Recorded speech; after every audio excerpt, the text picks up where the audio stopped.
We wanted to know if you had anything else left to teach us. Believe in yourselves. Dream. Try. Do good. I guess there's just one thing left then. Tell us you love us. Hello, friends, and welcome to the Great Silencing Podcast with Tesstamona. Today's episode is going to be a little different. We are back to audio only for this episode due to the circumstance of why I'm even recording right now, because I wasn't planning on it. So we're keeping it audio only, and we will get into why that is. This is technically episode 5 of the Great Silencing, although, again, due to circumstance, this episode is likely going to come out before episode 4, so I'll just go ahead and change that around, or I won't. Fuck it. But anyway, there's some stuff I want to talk about, and sometimes when things happen in life, you know, we're given a choice of how to respond to it, right? Like, we can alchemize incredibly painful things and use them like fertilizer for the soil that we still live in. You know what I mean? We can use that, or we can let it break us and just be complete messes and not function. I've experienced both. I prefer to alchemize things and, you know, keep the flow of life moving, because I know what it's like to completely break down and have all of that stop, and I'm not real interested in that. Although I realize in some circumstances it's necessary and people have to go through that process. But this is not one of them, and I will talk about why. So today I want to talk about hardened hearts in general, because I feel like I have talked to so many people about this. I have noticed this get much worse since the pandemic, and I think the reason why is because we became conditioned to have all of our interactions with the world around us in a very distanced, fearful, virtual, hands-off type of way. And obviously it depends on what your experience was. I think based on what state you lived in, based on how you were set up financially or just resource wise, who you were around, every little thing, right? So some people didn't go through that, or they didn't go through living in a fucking place where, you know, they were shut down and locked down for 2 years. But for those of us that did, I've noticed, because I've worked in the service industry my whole fucking life, right? And I've waited tables for 16 fucking years. So I see different kinds of people all the time. And I have noticed, and everybody else has noticed, and I just see this in general in the world, when people kind of started to try to come back to a sense of normalcy, you would have thought that it would have made everybody very happy, but it didn't. Some people, but that's because they were already happy before, you know what I mean?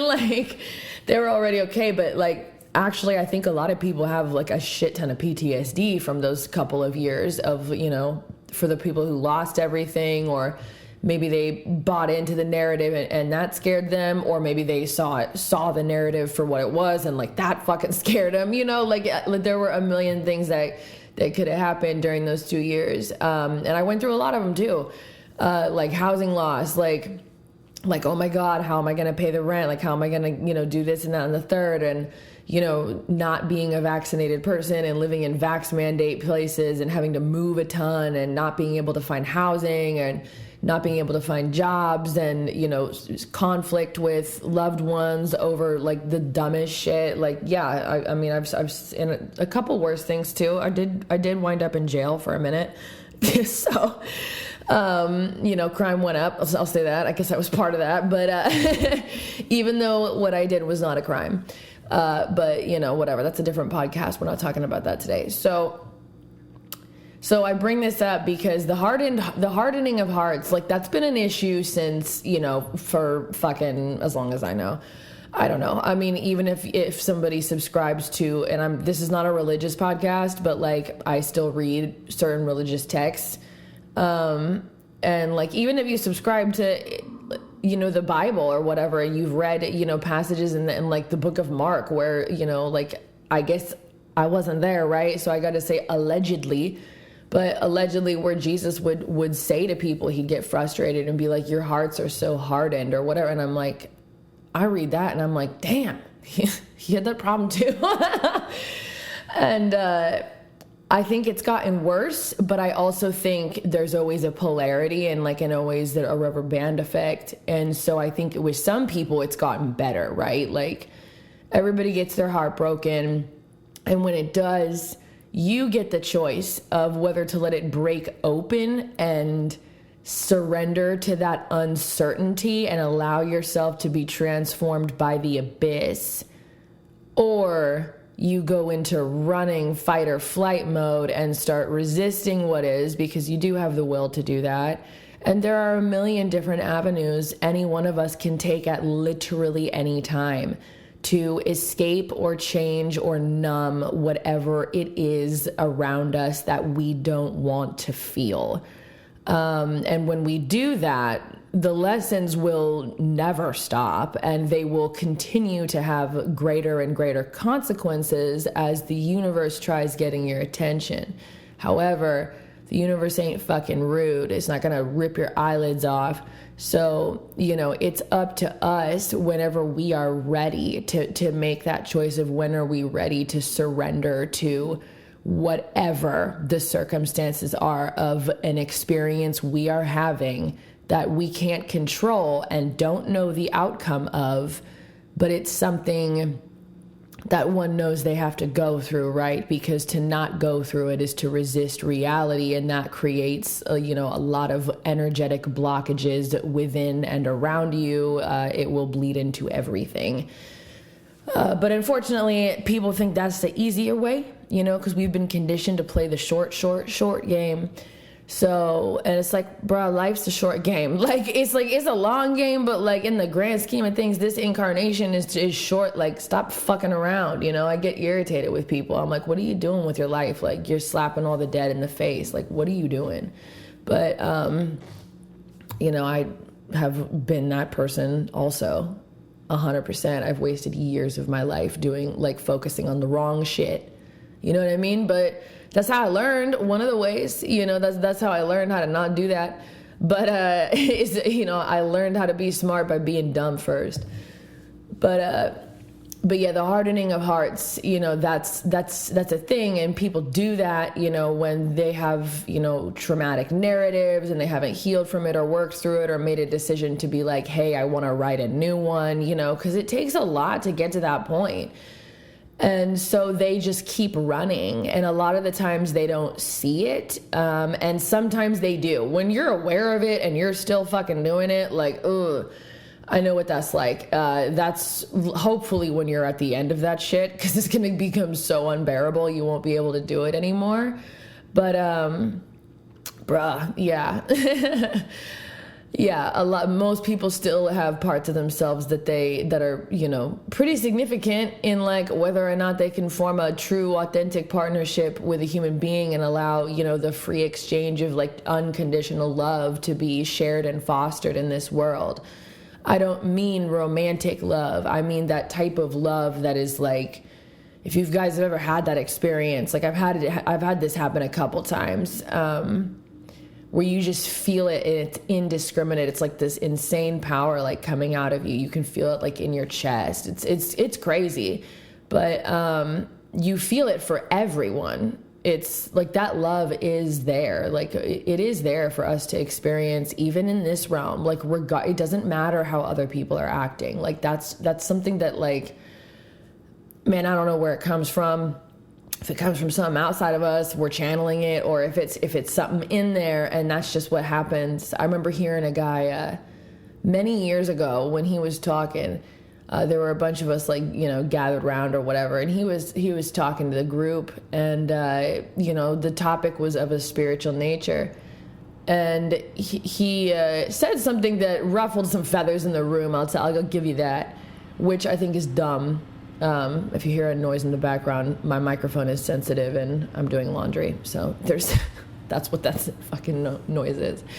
But he said, he was talking about God, right? And this totally pissed some people off that are just mad set in their ways, that think that, God is not at all part of us and it can only be reached like from outside, surrendering, paying penance, whatever. Like, if people can believe whatever they want. I don't give a shit. I personally believe that we are a part of and connected to the greater source. But I also realize that fucking 95% of it, I have no idea. I don't understand. That's part of why we're here, right? Is to get it, understand that a little more, I guess. I don't know. But he said something that really stuck with me.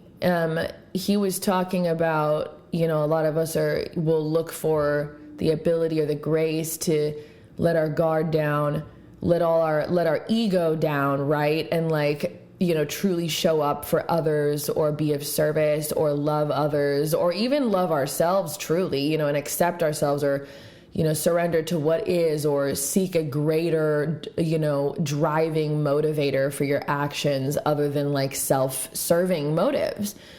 And a lot of people will pray for that. I mean, and look for it outside themselves or whatever. And something he said was, open up and let God out. He said, open up and let God out. Meaning it was already within you and it needed to be let out. And I have experienced that, where it felt like something was coming from within me and radiating out. And it's it's a very trippy experience, but that has happened. It's actually happened a couple times recently, but that's happened a gang of times in my life. And this is coming from somebody who has spent the majority of their life pretty heavily addicted to toxic emotions, anger specifically. So if I can tap into that or find that or feel that, experience that, whatever, I'm pretty sure anybody can.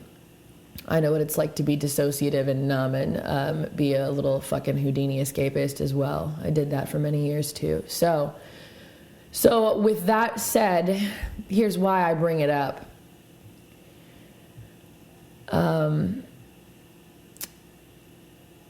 So I have said before, I believe that one of the greatest teachers is death. And at this point, when I hear about it, I think I'm starting to get used to it. Almost have no reaction, but then I feel my body starting to react, and I'm like, oh God, no, no, not again. Just because Justin, it hasn't even been a fucking year. It's the amount of people that have died is just nuts. But it's not even just the volume of people, it's who it's been. It's so last night I found out that somebody who I have hands down had some of the best memories of my life with, and hands down would not still be sober, or would not have 13 years of sobriety if it weren't for this person and their friendship. This was my fucking main right hand motherfucking man, dude. This person, holy shit. Because when I got the call, you can tell when it's a death call, you know what I mean? You can tell when it's someone from home, I really need to talk to you, this is important, at 2 a.m. or something, you know what I mean? You're fuck, who died? And so I kind of had an idea in my head. I was fuck, dude, please don't say it's so-and-so, because there's another person from back home that came pretty close to it recently. I'm not going to get into that situation, but that was pretty fucked and pretty terrifying. So I thought it was that person, and I was oh my God, no. And then this person on the phone, my friend, told me who it was, and I don't know if I should say his name on this podcast right now. Or not. Well, yeah, you know what? I will. Yeah. So this podcast, we've lost we've lost so many people. But this podcast is coming, and it's spawned and inspired by the life and the impact that Shane Atrushi had on not only me, but like literally everyone. Like, there was nobody like Shane. Nobody. It's easy to say that kind of stuff when someone's dead, but no, like, motherfucker, we say that shit like everybody knew that. Everybody knew that. Like, Shane literally, and it's weird too, because like, you know, about, I want to say, how long ago was it? It was about a year ago, I want to say. Maybe a little bit longer than a year ago. God, it might have been close to 2 years. How long ago was that? What, we were both gonna drive down to California. Shane was moving out of Oregon, and I was temporarily up there, but I had to go back to LA. I was, you know, I still was renting a place down there, and like I had some affairs I had to tend to or whatever. And so we were gonna and he was moving back down to his hometown in San Diego, you know. So we were gonna like make the drive together or whatever, because it was winter. I remember that it was winter, and like the pass gets kind of sketchy, and like neither one of us drives a car that does well in those conditions. So we were like, fuck it, like we'll just go together. I don't remember what happened. I think that like my dates for when I needed to be there changed or whatever, and it didn't happen. But yeah, so we've been living in different states, because now I'm in Tennessee. So we've been living in different states for almost 2 years. So I haven't seen him in person in a God fucking A, man. I hate this when someone dies and you're just like, yeah, but I haven't seen him in a minute, but I had been thinking about him really vividly in the last couple days. And it's because it was like relevant to like maybe a conversation I was having or something someone brought up, or you know, and it would make me think of like Shane and his experience and his example. And I just like remember thinking about him a lot. I don't think we've like caught up or talked or whatever, like for a couple months. So it's been a minute, but you know, for a long time, that was like my fucking, someone I saw every single day, someone that was my best friend, like that I trusted above everybody, someone that saw me at my worst, someone that was there for me at my worst, like when I went through, you know, not just stuff like around staying sober back then, but like stuff around like PTSD and like mental health stuff. And like this person was there for me when I was hospitalized multiple times. This person also has taken me to the hospital. They were there for me like when I first started to get help for those kinds of problems.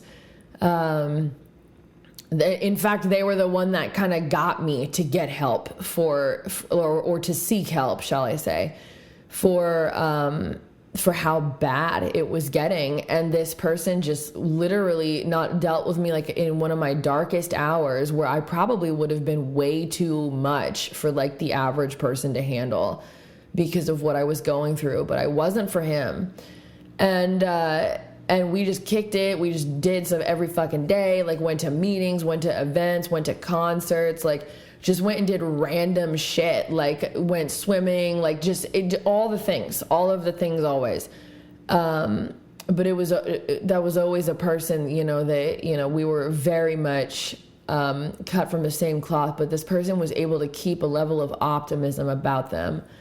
You know, especially for the you know, the war they had come from, and you know, the bottom they had come from. If you want to talk to someone who's really been at the fucking bottom and come from the mud, that's Shane. And the way that he climbed out of that, and you know, continued to battle so much for so long, and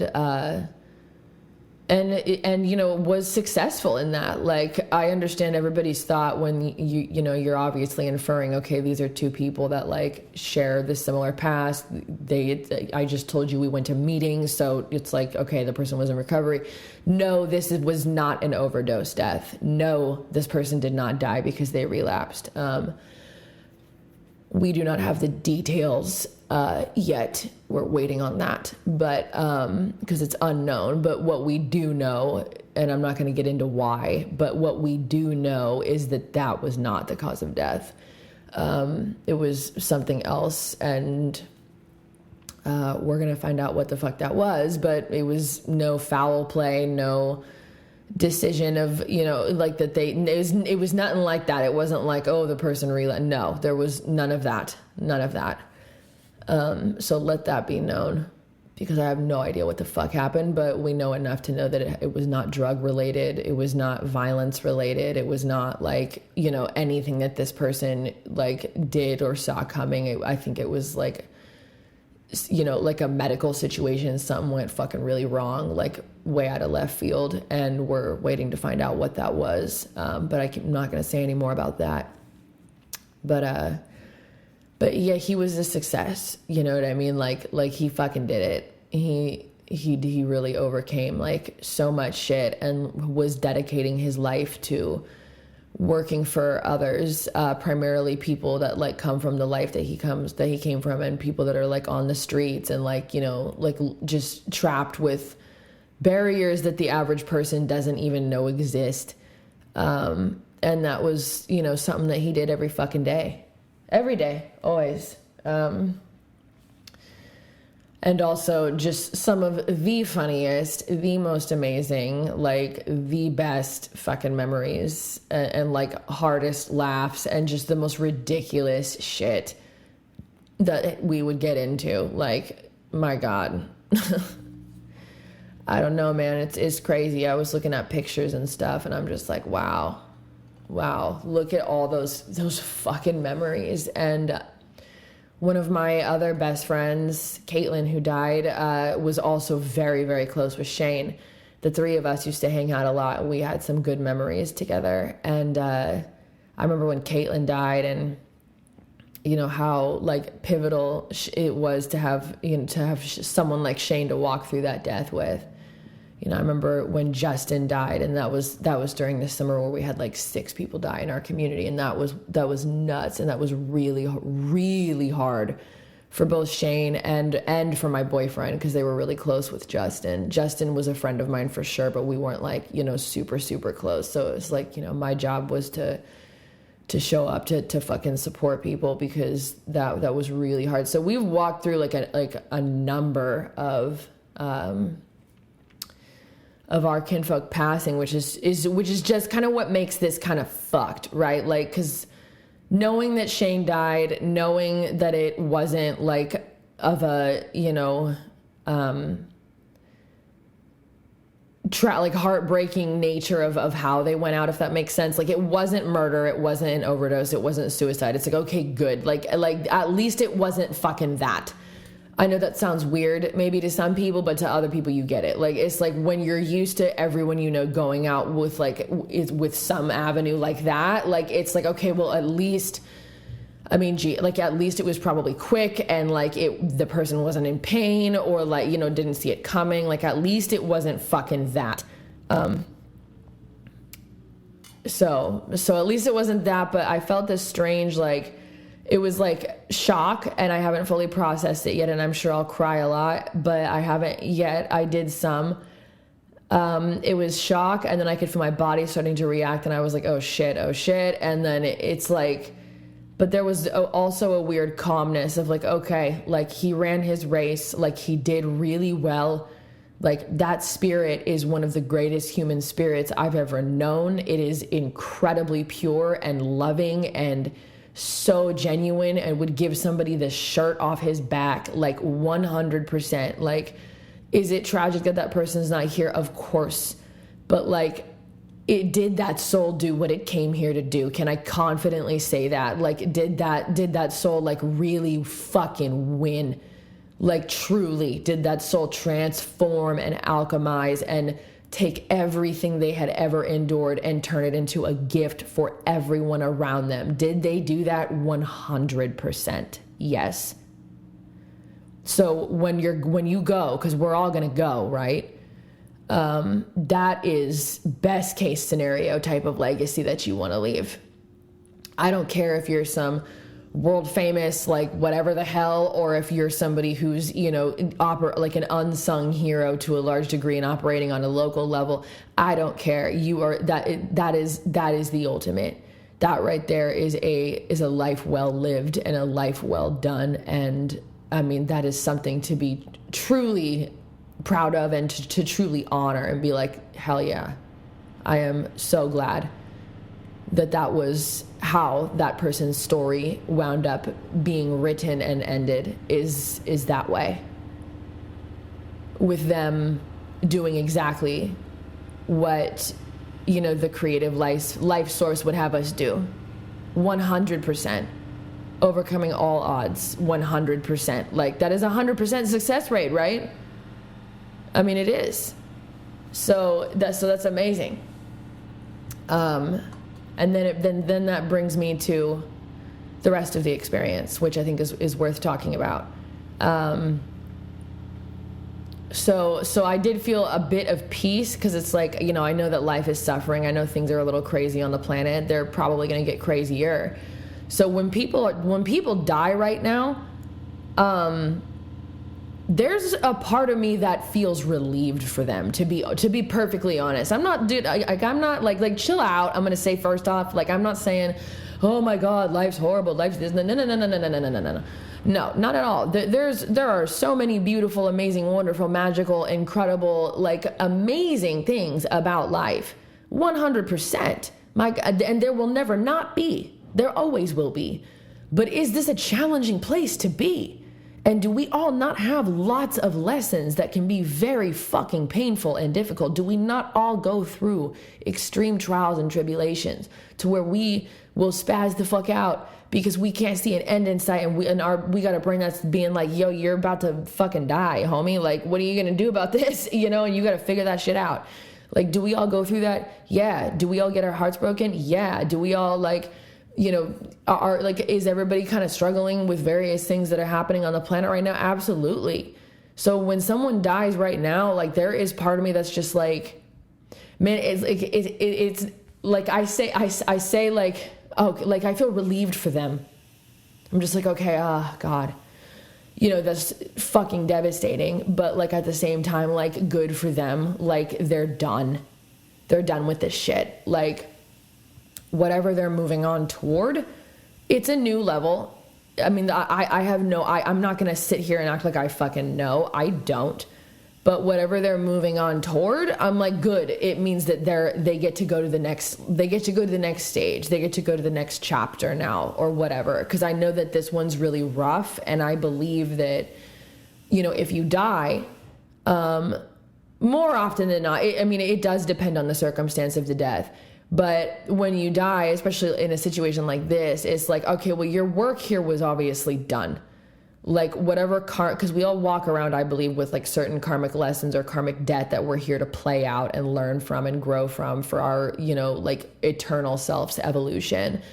And we're here to have certain experiences. But I mean, I think if you've done what you came here to do, like, you leave.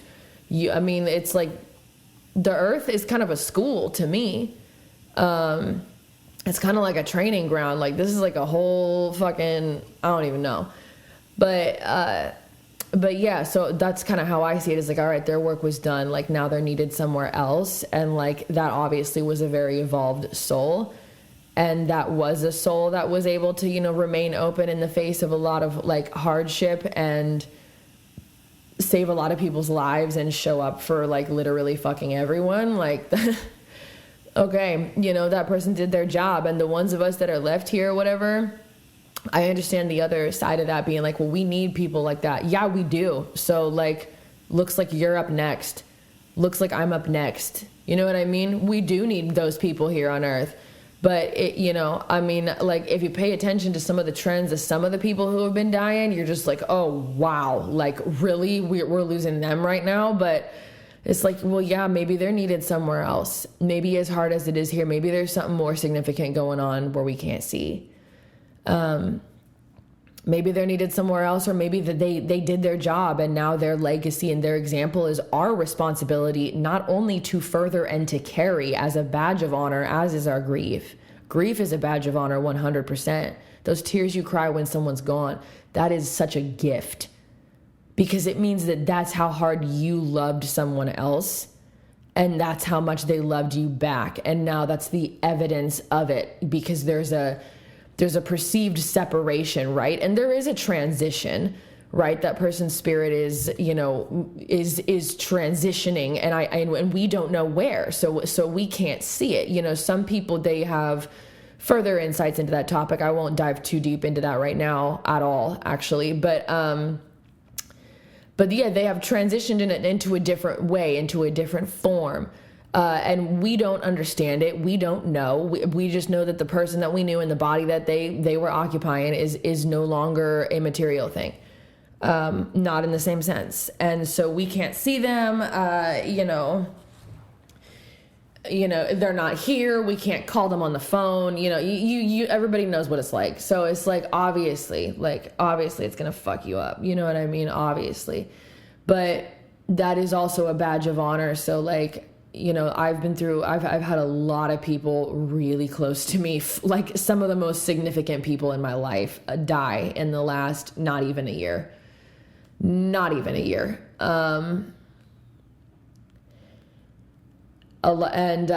that's kind of what really I could feel starting to set me off, is it's just like, yo, like I am really like almost about to snap when I look at all the pictures of my community and the people I came up with in recovery, or even came up with in life in general, and the people that I love the most. Like, I'm really starting to get sick of looking at these pictures and being like, every single person's gone. Like, every single person fucking gone. Like, whether they're dead, like, completely in the literal sense of the word, or they're just, like, way fucking MIA, and, like, you know, there might be a few that are doing well, but, like, some are really not. So it's like they're, you know, they're gone in a different sense. It's like, but what we all had, you know, that is fucking gone. I mean, even I'm gone technically, right? Because I don't live there anymore. But like, it's, you know, it is hard when you're just like, holy shit, like, you know, the altar that I have, or whatever altar space, I'm like, do I need to turn it into like a whole fucking room to get everybody's fucking picture in here? Like, what the fuck? And you start looking at pictures and you're like, oh my God, now they're all dead. Like, what the fuck? And you start thinking about who you came up with and who you have all your memories with, and you're like, why is everybody fucking dying? Like, why? And so that can fuck you up. Just in the last year, like my former fiance, Dylan Smith, he died. I never thought I would be on earth without him, ever. I spent like more, like holy shit. I mean, I spent like almost the majority of my life with him. Not quite the majority at this point now, but almost the majority of it. About a third of my life was spent with him. So that one like floored me on a level that I've never experienced, honestly. That was a shocker, because I was like, holy shit, I did not, because I've been through a lot of death. And I've lost a lot of people that were like, you know, the closest people to me. So I was like, oh, I can handle it. No, that was something that I had never felt before. And that experience, I mean, holy shit. I'm not even going to get started on it tonight, or this morning, whatever. I don't even know what fucking day it is. Yeah, Dylan died, and the two people that got me through that was Autumn, who I like grew up with basically, and then Alexa, who's like one of my best friends. And then like a couple weeks later, Alexa dies, and then like a couple weeks later, Autumn dies, and I'm just like, are you fucking serious? And then a couple weeks later, Steven dies, and that happened when I was like driving out to Tennessee, because it was real hard to continue staying in my hometown. Like it just really was, for so many reasons. And again, this is not even a year, and this is not everyone. This isn't even close, but these people are incredible. Like I could do a podcast episode and make a song about each fucking one of them. I mean, these people are all incredible. And that was just a lot, and I'm like, holy shit, you know. And I haven't really even like unpacked that. Like I've done some music around it, right? Because I'm working on 3 albums, and one of the albums is a dedication album to Dylan, and like him and my life story together how we came up, like how things, you know, it's a very odd love story, but you know, for the fucking fentanyl generation, it's not an uncommon one. So, you know, but there's some life lessons, about love and about, fool's gold and illusions and truth that can be extracted from that and shared. And I think it's important to do that. So I'm doing that. And I've got other music about, you know, for some people, like for Caitlin, my God, you know, me and her shared so much musically, and I've tried writing a song about her ever since she died, and I have just not been able to fucking do it. Like, I don't know what it is, but when I was working on the album for Dylan, like I hit this like really intense like wall of grief, and it was like, okay, like whoa, like back off a little bit, because sometimes like you're not ready to like go really far into something, because it's a total self-undoing. It really is. Like you have to allow yourself to completely fucking fall apart to like access that kind of stuff in a creative process, and it's like sometimes you're not in a position to do that. And so I kind of had to back off. And death was getting brought up a lot, in the last like week or two, actually. It was, and I felt it close. One of my other friends almost died. And so I felt it close anyway. And, there has been other forms of loss that I have been dealing with, you know, and that's pushed me closer toward, you know, my faith, and like really just learning like how to not fight situations and how to like surrender to things that are very unknown and very terrifying, and like trigger every issue in the book for you, and like just keep moving forward, and like, you know, regardless, and like figure out what it is that you are supposed to learn from the experience. And sometimes that looks like just being patient and sitting in it for a little longer until that answer manifests, because if you're like me, who likes to have the illusion of control over, you know, over things that they really don't have, nobody has control over, you know, if you're like me and like when shit goes sideways, you want some fucking answers and you want a solution immediately, and you will go to the ends of the earth to like, you know, put out whatever fire is raging at the moment. Cause I really don't like sitting in painful stuff. Like, it's like, no. Like, no, we're not, no, like, what's the solution? We're fixing it now. Like, let's go. But in some situations, that's not an option. You don't get to do that. And when you try, you actually fucking make it worse, and you delay whatever is supposed to be the fruit at the end of that transformation, death, rebirth process that you're staring down the barrel of and going through regardless. But whether you choose to actually fucking transform or just get, you know, dragged for a while and then wait till you got to learn the lesson again, that's up to you. So I did, you know, cause a little bit more problems for myself than I think were needed, just in my mission to try to get answers and figure it out and basically avoid how painful it was. And I actually wound up making it worse. So now I'm just like, fuck it. You know what I mean? Like, all right, I'm here for the experience. I surrendered to it, and I'll take it a day at a time and do the next right thing, you know, one foot in front of the fucking other. But, death had been on my mind, and Shane had been on my mind, and then I get this fucking phone call last night, which I don't mean to say that weird, but I'm like, because I'm grateful that the person called me, you know what I mean? But I'm just like, fuck, dude, really? Another one? Like, what the fuck is going on? What the fuck's going on? Like, is this hometown of mine fucking cursed or some shit? Like, what the fuck's going on here? But let's transition into the other side of this topic, because you've heard me say what the fuck enough, I think.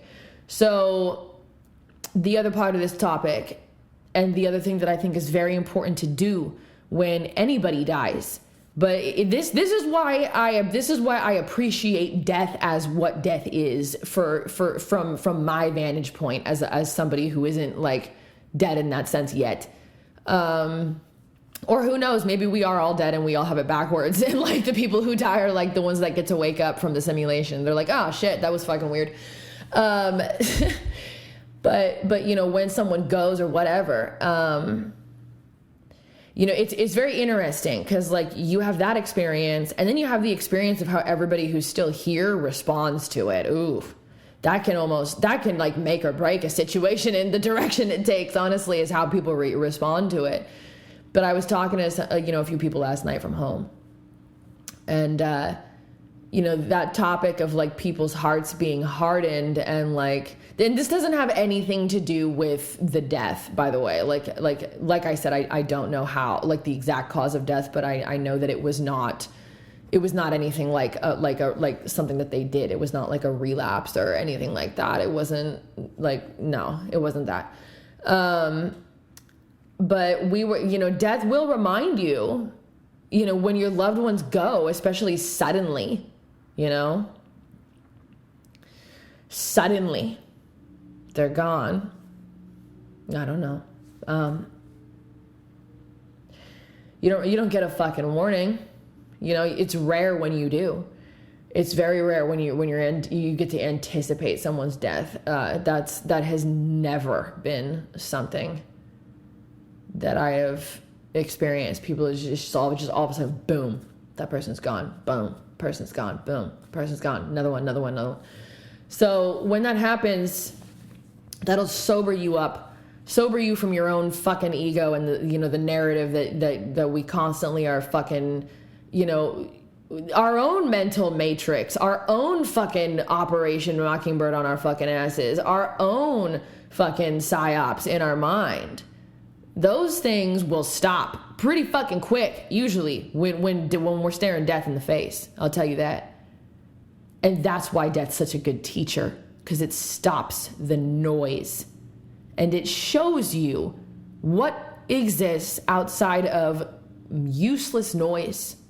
The only thing, and this has been my experience, maybe you had others, this has been my experience, the only thing that exists and that even matters for any shred of a fuck is love, is the people we are on this ride we call life with, the relationships we have, how we've conducted ourselves in this incarnation, and in it with specific relevance to how we've conducted ourselves in relation to others.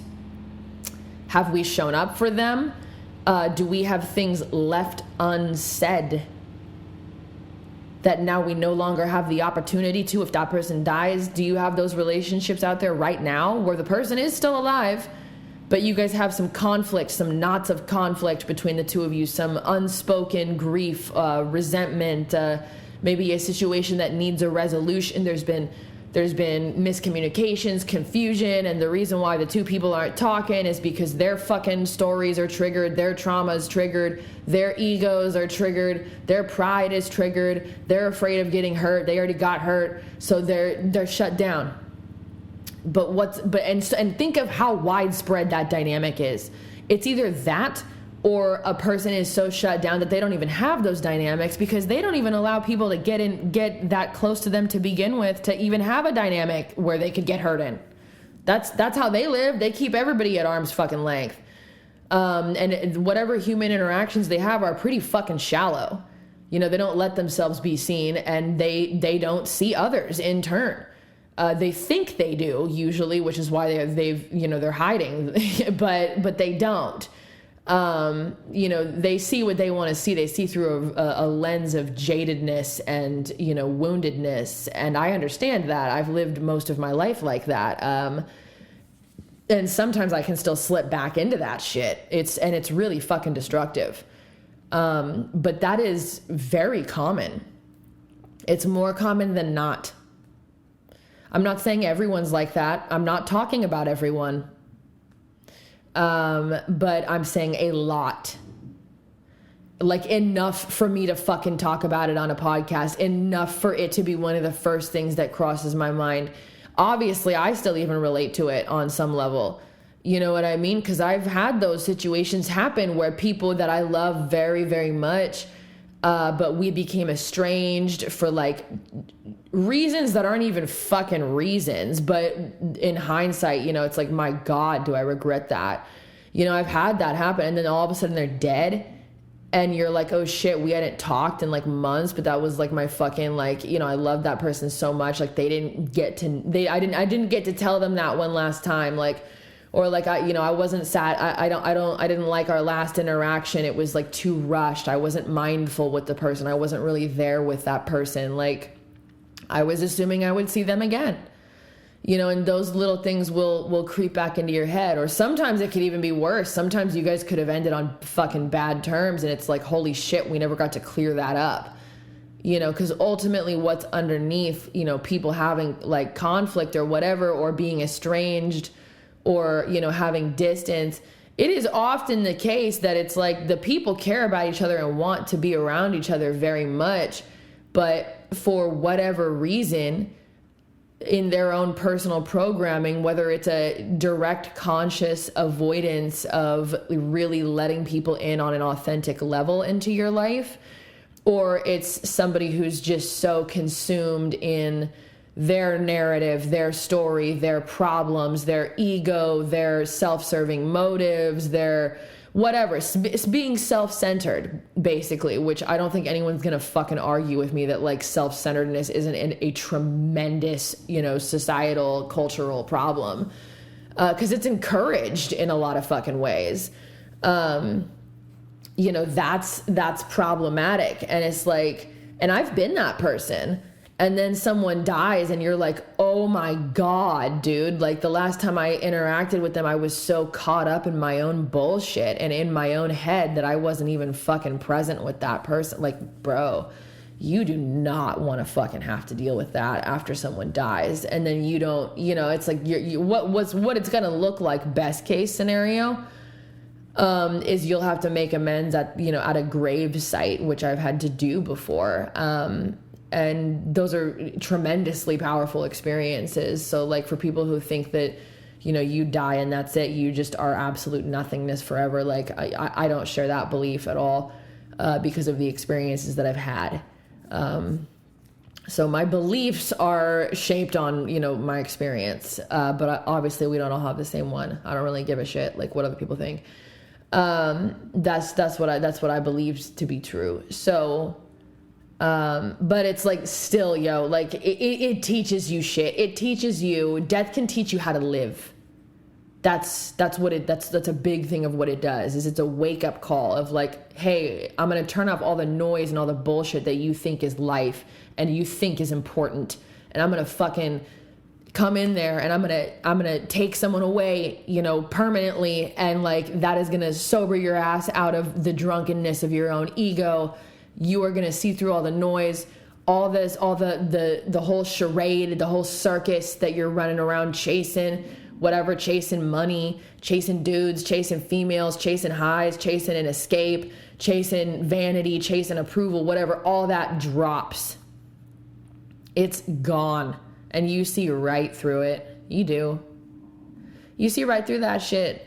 And that's when you realize the only thing that ever mattered was love and the relationships you had and have with the people that you have shared this life journey with, and the legacies that ultimately we leave behind. What do you want to leave behind? Because you will leave something behind even if you don't try. You can leave behind a wave of chaos and conflict and unearthed dirty laundry and just absolute, you know, tragic grief, like just all bad shit. Like you totally can, and you totally can do that. You could leave a legacy that's, you know, one that's very tangible in the material. Maybe you're leaving behind assets, businesses, you know, teachings, ways of life, or maybe you're leaving back, you know, the legacy of the work you did while you were here and who you were and the memories that everyone is left with and the way that their lives are different because you were in it. And now they have all that front and center, like, you know, replaying in their mind as they, you know, process the situation of you being gone. And they have all those memories. And this is why I tell people to take lots of pictures. I do not, if you are alive with a smartphone in 2022 And like, I know your ass is on your phone all the time. But the people that are like, oh, I'm so bad at taking pictures. I'm like, really? Because you're not bad at checking your social media like every fucking 10 minutes. So like, stop being a weirdo. Like capture some fucking life moments, because I cannot tell you how important that is, especially when somebody dies, bro. That's all you're going to have left. Like, you gotta have, like, I'm so grateful for the ones that have passed, where I have like more pictures than I know what to do with. And every time I look at one of those pictures, like details of an era of my life, or a chapter, or even just that night, like, or the week we were having, or whatever, they all come flooding back. And I remember what we were doing, what was going on, like what stage of our lives we were in, like what we were coming out of, and what we were transforming into, what we were doing. Like, it's just everything. Like, it's all there, because sometimes your memory can like kind of fuck that up, but then you see a picture and you're like, oh, holy shit. I remember that whole experience was massive. And it's like, you got something to remember them by. So that stuff's really important. So please don't be that person in 2022 where you're like, oh, I'm so bad at using technology. No, you just are fucking focused on the wrong shit. Like, pay attention to what's around you. There's my, like, me telling you what to do. Like, whatever. Do what you want. Whatever. But I'm just saying, life is better when you fucking take time to like cherish the moments, and also take time to capture them. And then like, you can honor those moments. Like, if you choose to print those out, like that's a really cool fucking thing that we're able to do. Capture moments in time in a physical, tangible product. Are you kidding me? Like, the fuck? So yeah, it's a beautiful thing to do. You never know when people are going to go. And also, it's something that when you go, that's what people are going to have left of you. People think like, oh, leaving behind money is the most important thing.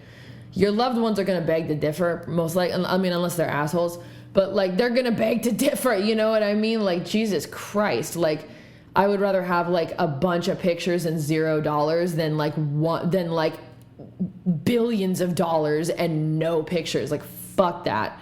No. No, that's just me, I guess. But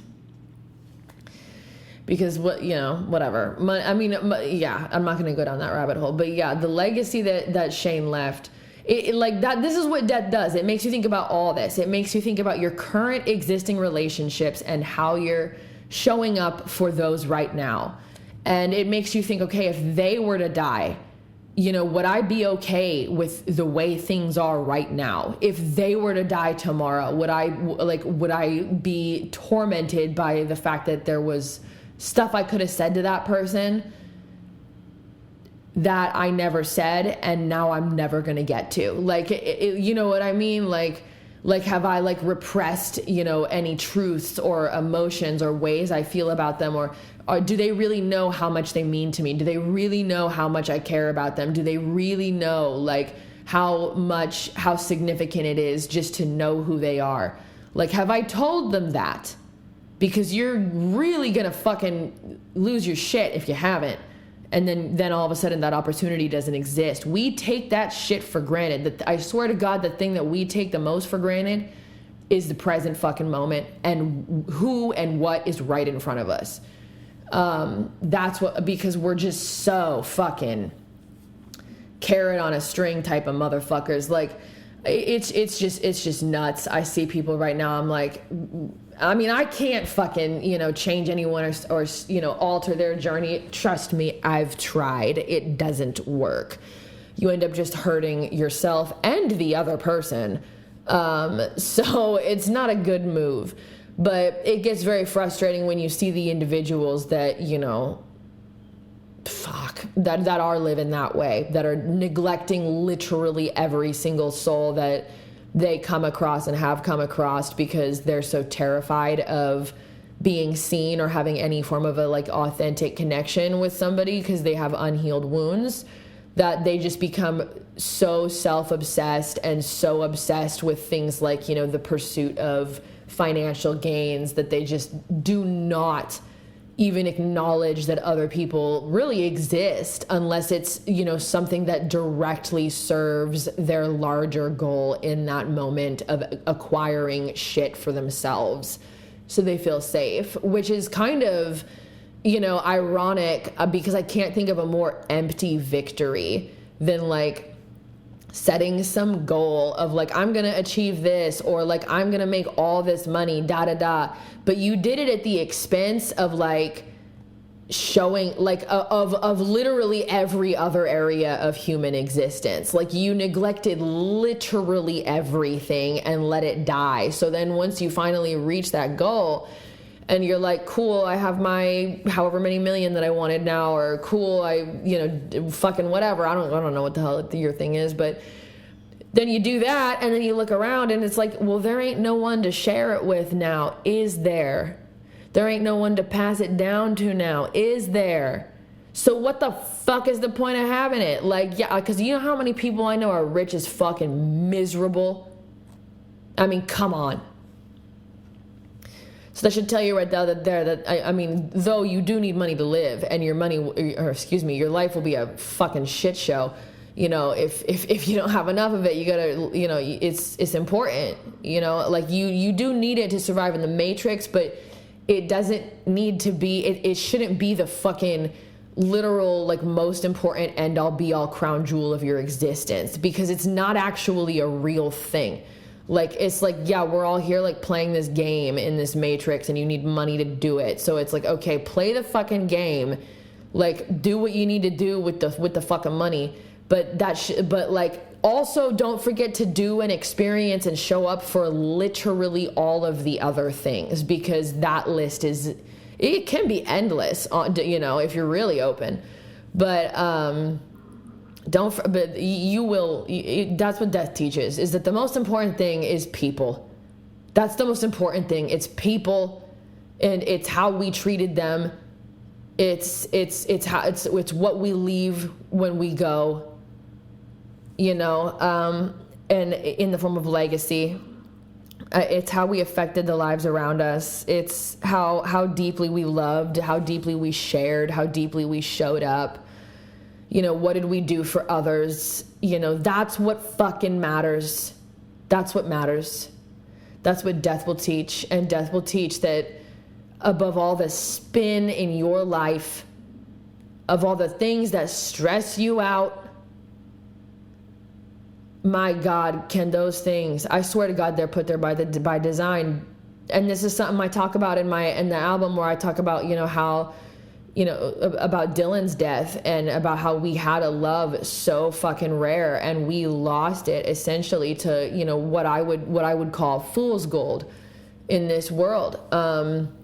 It's like, because if you look at what the road we were going down and what caused the passing, and like that whole situation, it's like, man, we didn't know that the thing that the human heart is always looking for, I mean, it was right in front of our fucking face the whole time. We didn't even see it because we're trained to recognize it in other forms, which are very deceptive and always fleeting, which keeps you in a constant state of chase, which makes you the ultimate consumer for life. See how that shit works? So it's like, you could have somebody in your life that is priceless. Their presence is priceless. The love that they give, their presence, their soul, their spirit is something that would be more fulfilling to experience and share a journey with than literally any dollar amount or any creature comfort you could ever fucking acquire. And it's right there for free in front of you, but you don't notice it because it doesn't have a price tag on it. And we've been trained to like literally give things the value of like what we paid them for them. You know what I mean? Sometimes we don't, but that's a big fucking thing, is, the shit that you get for free, like we can get pretty callous and numb to, but like, oh, God forbid some broad spends $700 on a fucking handbag. Like, she's not going to stop posting or talking about that for a fucking year. So, I'm going to take a sip of my coffee here.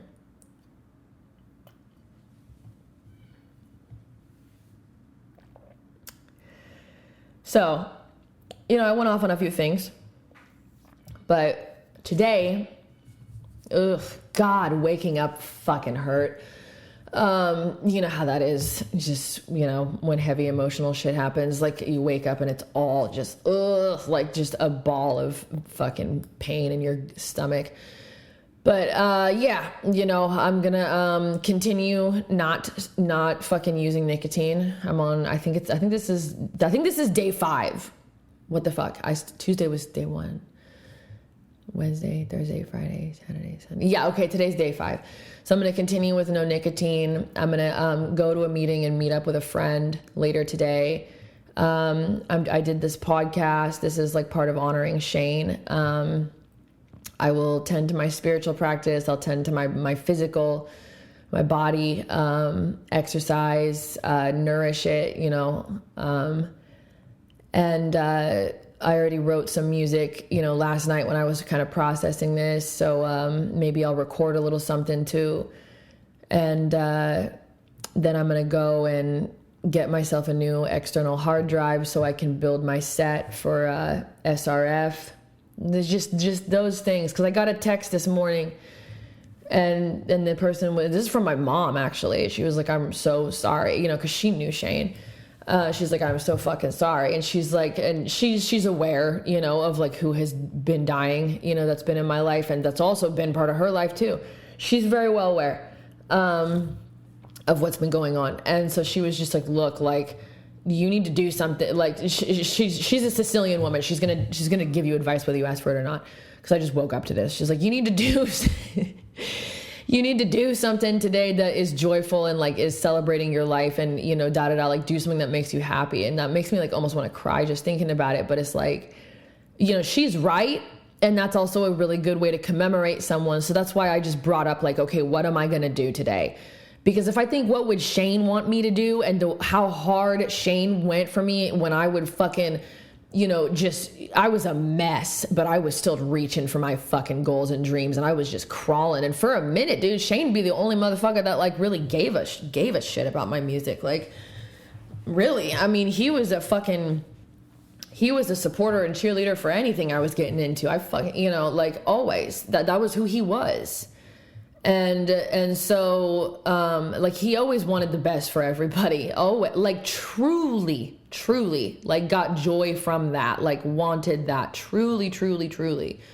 I mean, that was a fucking, my God, incredible soul. So what a gift, what a gift that we got to love him and have him be in our lives. And what a gift that his memory and spirit live on forever in us.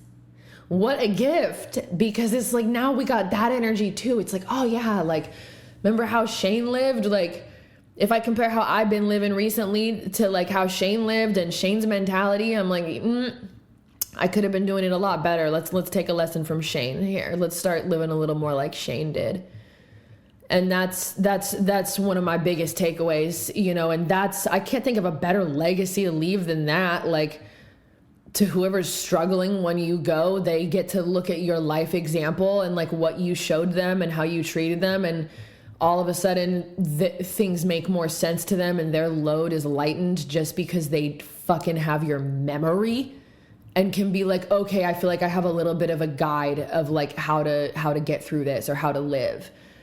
I feel like I have a little bit of a guide because of their example that they left on this earth of how to get through the painful times that I'm currently navigating. That's what Shane did. That's what he's doing right now. So yes, today will be a day where if I think about what would Shane want me to do? Okay, well, Shane would damn sure want me to be taking care of myself. So would he want me to be making sure I'm eating? Yes. Would he want me to be speaking my truth? Like doing this? Yes. Would he want me to go to a meeting, take care of my recovery, meet with another woman who's a comrade in recovery? Absolutely. Yes. Would he want me to also tend to my music and still keep going with that and like get ready to share it with people? Are you kidding me? Yes. So it's like, yeah, stay on that shit, because what he would not want is for me to just stop everything and fall apart. That's the one thing he would not want. What he would not want is for me to be like, is for me to act out in any kind of destructive way. What he would not want is for me to pick up some nicotine again. He would not want that, you know? So it's like, I'm going to stay on that path 100%. Like, cause that, I'll be honest, that crossed my mind last night. At first I was like, wait, how am I going to not, what? Like, how am I going to not, you know, drive to the store right now? And then it's like, okay, just fucking don't. That's not going to make anything better. It's not. It's just going to make things shitty. Just don't. So I don't know. I'm not going to do it. I'm not doing it. No, I know that Shane would not want me to do that shit. But yeah, that's your first instinct when you're 4 days into a fucking nicotine withdrawal, when you've been fucking using nicotine for 18 years. You know, smoking cigarettes, fucking vape. I don't give a fuck.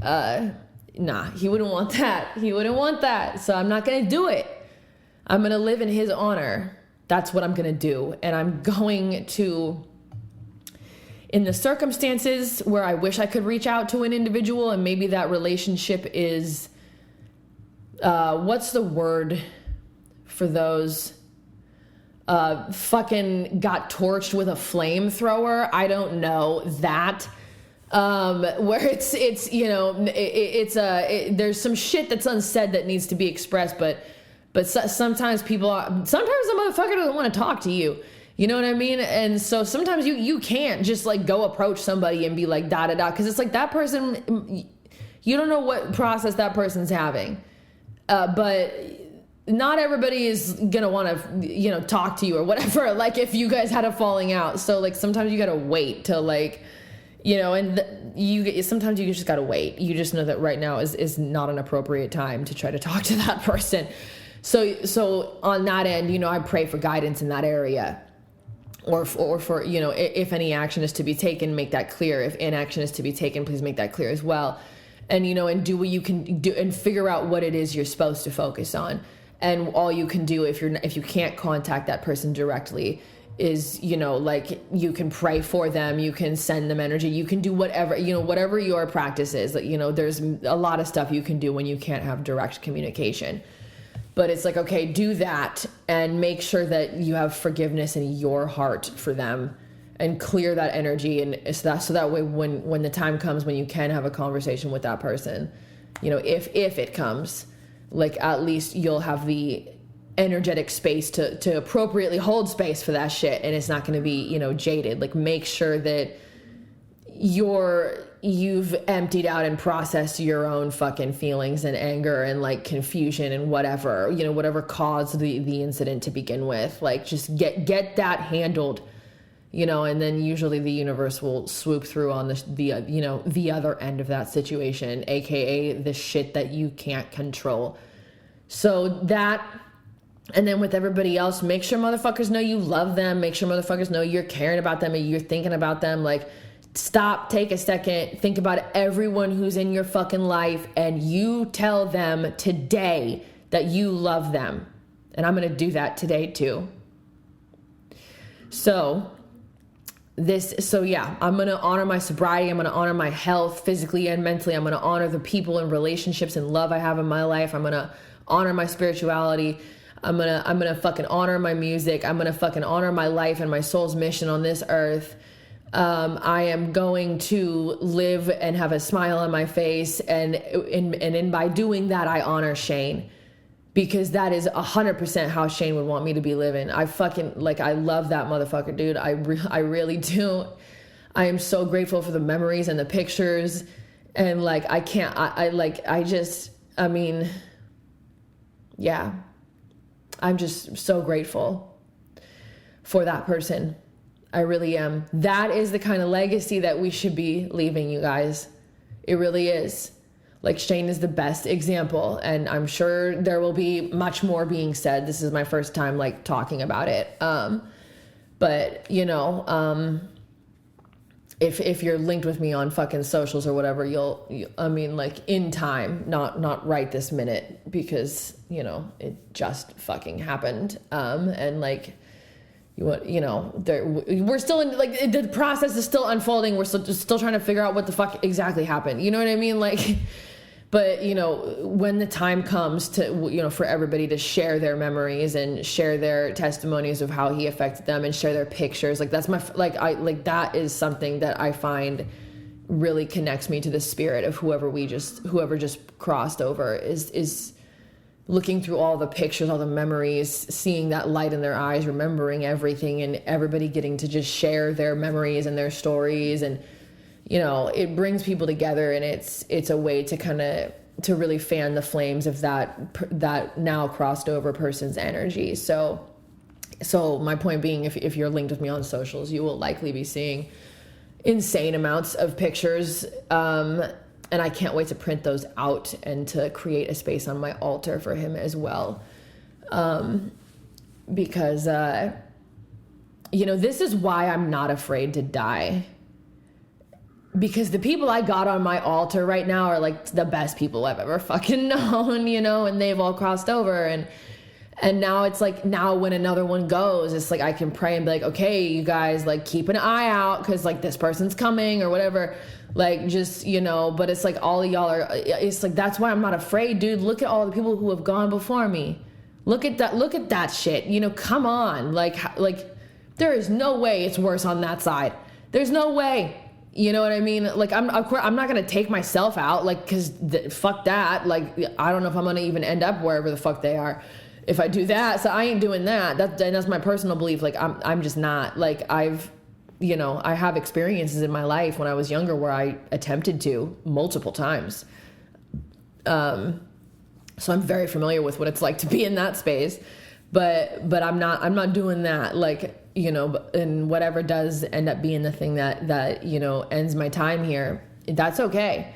I fight to survive and fight for myself and fight for others while I'm here and fight for a mission. But man, when it's time to go though, I'm not fighting the fucking Reaper. No, I'm not, because whatever it is, it's not scary. And that's where, so many people that I loved are now. It's the spirit team that we have on the other side of the veil is so strong and so potent and so beautiful, and people I love so much that it's I'm not fucking resisting that. You fucking nuts.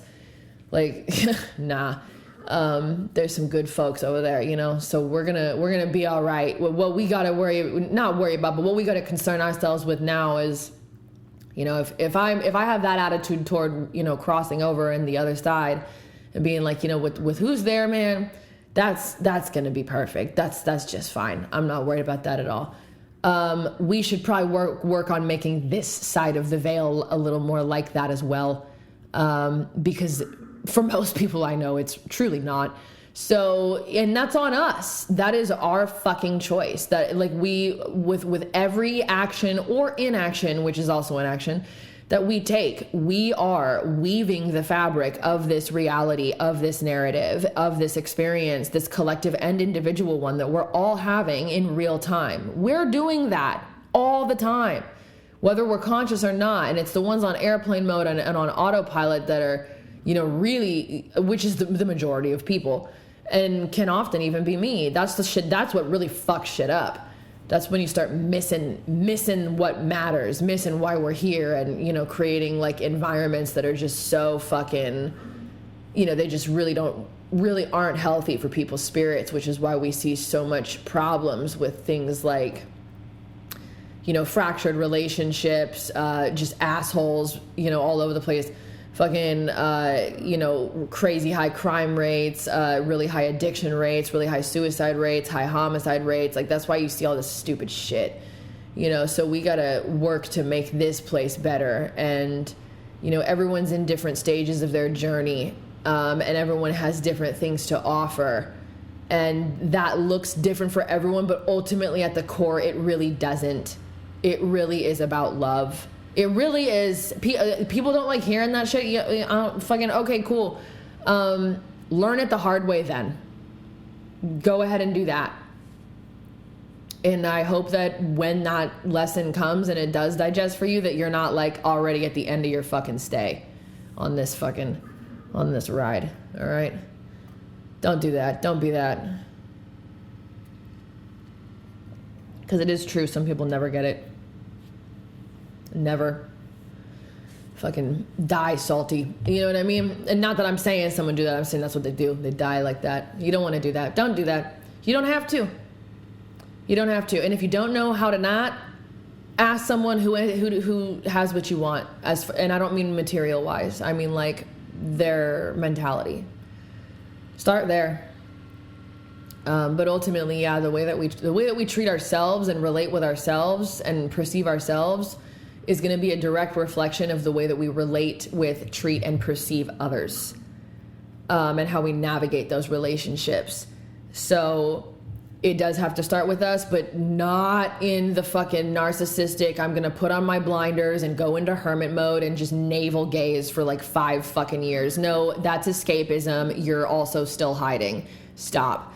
There's nothing spiritual about that, in my opinion. Like, really, truly. I'm not saying like getting some time to clear your mind and be in silence or solitude with yourself isn't necessary. I'm saying like the people that, you know who I'm talking about, the people that are like, oh, I'm just like, the ones that are endlessly needing to work on themselves. It's like, well, yeah, we do need to work on ourselves, but we also still need to participate in life and show up. And that's like a big way that the work gets done too. That's like being in college or high school or just school, like forever, and never actually doing the thing that you were studying doing. Does that make sense? That is like being a perpetual like information gatherer and researcher, but somebody who literally never applies it or does anything with it. And everybody knows, right? You learn things much more. They sink in and become real when you apply them and do them and have real world experience with them. Not when you read about it in a book or hear about it or contemplate it or imagine it, but when you actually know what it's like to fucking do it. So that's why I say that is there's nothing spiritual about like trying to cut your fucking energetic cord to the whole fucking planet and go into hermit mode indefinitely for the name of I'm so spiritual, because a big part of spiritual realization and development, how can your spirit fucking like fully recognize its vastness without its ability to recognize itself and all the other little microcosm spirits we call humans around us? Just think about it, something to think about. How the fuck could you possibly get the whole picture? How could you possibly get the whole experience? And why would you deny yourself and others that? Why? Well, people do it because they're scared. That's why. But I think it's time to stop being fucking scared of like stupid shit. Like, or you know what? Scratch that. Be scared, but stop letting that be an excuse to not fucking show up to life like fully with all your energy in that moment. Like, there you are. If you are around other people, you are with those people. You're not fucking checked out looking for ways to be someone else, camouflage yourself, chameleon yourself, fucking be on your phone all the time, not be, no. No. Let's not. Once again, take some lessons from the Reaper. Once again, we focus on, like, I honor the spirit of Shane Atrushi and everybody who has walked the road with Shane. Everybody. Because I've walked this without the road with a lot of you motherfuckers too, you know what I mean? So I honor all of us, and it's if somebody's got to die, I mean, it's good when this is the type of legacy they leave. That's something to be grateful for, is what I'm trying to say. It's something to be grateful for that we got to know him. It's something to be grateful for that we forever have his example as a reference manual in how to do this fucking thing we call life. Forever we have that shit. I don't know why death does that so much better than life, but man, when you go and you're dead and you become immortalized in what you did and in your memory, and you kind of take on a new life form in the minds of others that knew you. It's very strange. But yeah, So I'm gonna go ahead. I'm gonna live in that name, and yeah, that just, I'm gonna do the things, and I just wanted to share that, basically, that if there's any call to action I could make toward humanity right now, it is let's try to fucking let our guards down and show up for each other and ourselves in a authentic, present, genuine way. Like, let's really remember why we are doing the things that we do. Let's really remember our true nature. Remember why we came here. Remember what the point of this whole fucking thing is. Let's really try to come back to each other, because that is where the real golden importance is. That is where, the joining of spirits to make one much larger, force occurs. We are very important, all of us, to each other. So let's really fucking remember that shit and stop looking at people like they're background characters in our movie, in our head, and really understand seek to understand the interconnectedness and interdependence web that we are all invisibly but energetically, like little cords, just tied to each other in this fucking web. We're all connected, all of us. So let's pay some homage to that. That's my broadcast. All right. So I think I'm going to try to release this today. I hope it reaches somebody that benefits from hearing it. And with that, my name is Tesstamona. This is the Great Silencing Podcast. This episode is done in honor of the life of Shane Atrushi. And I guess I will end with that. Much love to everyone. And I will speak with you again soon. Tell people that you love them. It costs nothing.